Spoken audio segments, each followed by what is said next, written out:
परमेश्वर मेरे अंदर ये बोझ लगातार डालता ही जा रहा था कि मैं, क्योंकि उस पास्टर मीटिंग जैसे हम करते हैं, एक दिन की पास्टर्स आते हैं और चले जाते हैं, अब वो मीटिंग ऐसी नहीं होगी। उसमें जो शेड्स हैं उनको स्पेशली तैयार किया जाएगा पास्टर्स उनकी फैमिलीज के रहने के लिए।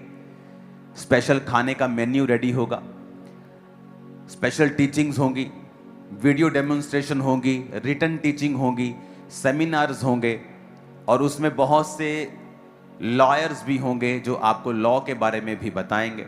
उसमें एक सेशन ऐसा भी होगा, हीलिंग सेशन होगा, टीचिंग सेशन होगा और सेमिनार्स होंगे।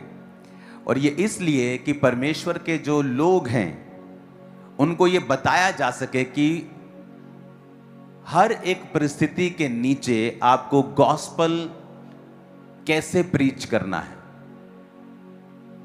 क्योंकि जो तैयारी है वो कभी नजर नहीं आती। अब जब जीसस को लोग मिलते थे तो बाइबल कहती है कि भीड़ की भीड़ यीशु मसीह के पीछे रहती थी। जब भीड़ की भीड़ परमेश्वर के पीछे रहती थी तो वचन कहता है कि लोग उस पर गिरना चाहते थे, लेकिन किसी को भी जीसस के बारे में इतना पता नहीं था, पर्सनल लाइफ के बारे में। वो चेलों को मालूम था, इसलिए वचन कहता है कि वो 3-3.5 साल उसने चेलों को ट्रेंड किया। यीशु मसीह ने लोगों के साथ सिर्फ 34 दिन बिताए हैं सेवकाई के दौरान। जब वो लोगों के साथ बैठे, उनको हील किया, उनको डिलीवर किया, उनको प्रीच किया, और उस आप इमेजिन करो लाखों लोगों के साथ उन्होंने 34 दिन बिताए हों और सिर्फ 12 लोगों के साथ उन्होंने 3-3.5 साल बिताए हों। बुद्धि क्या कहती है कि लाखों लोगों के साथ ज्यादा समय बिताना चाहिए कि 12 लोगों के साथ ज्यादा समय बिताना चाहिए? अरे भाई, लाखों लोगों के साथ ज्यादा समय बिताना चाहिए, लेकिन परमेश्वर ने लाखों लोगों के साथ सिर्फ दिन बिताए हैं, लेकिन अपने चेलों के साथ उसने साल बिताए हैं। उसका रीजन ये था कि परमेश्वर ये चाहते थे कि उसके जो चेले हैं वो चीजों को सीखें जो लोगों को नजर नहीं आती। लोगों को सिर्फ रिजल्ट नजर आता है। ओ अच्छा, लंगड़ा चल पड़ा, ओ अच्छा रसौली गायब हो गई, ओ अच्छा 20 साल बाद बेबी हो गया, ओ परमेश्वर ने कितना बड़ा चमत्कार किया, वो कभी चला नहीं था। आपको सारे ये रिजल्ट नजर आते हैं, लेकिन इसके पीछे की तैयारी, इसके पीछे की प्रिपरेशन, इसके पीछे का सेक्रीफाइस वो लोगों को कभी भी नजर नहीं आता था।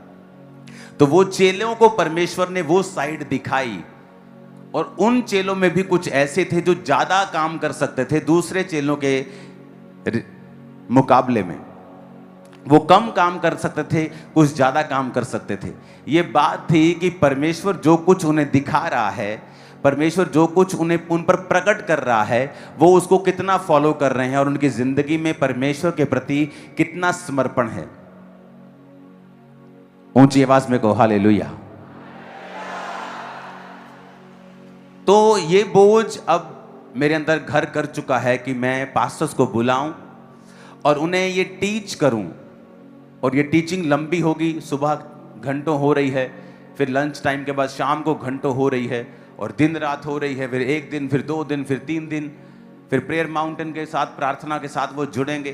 तो वो पूरा हफ्ता हम यही काम करेंगे।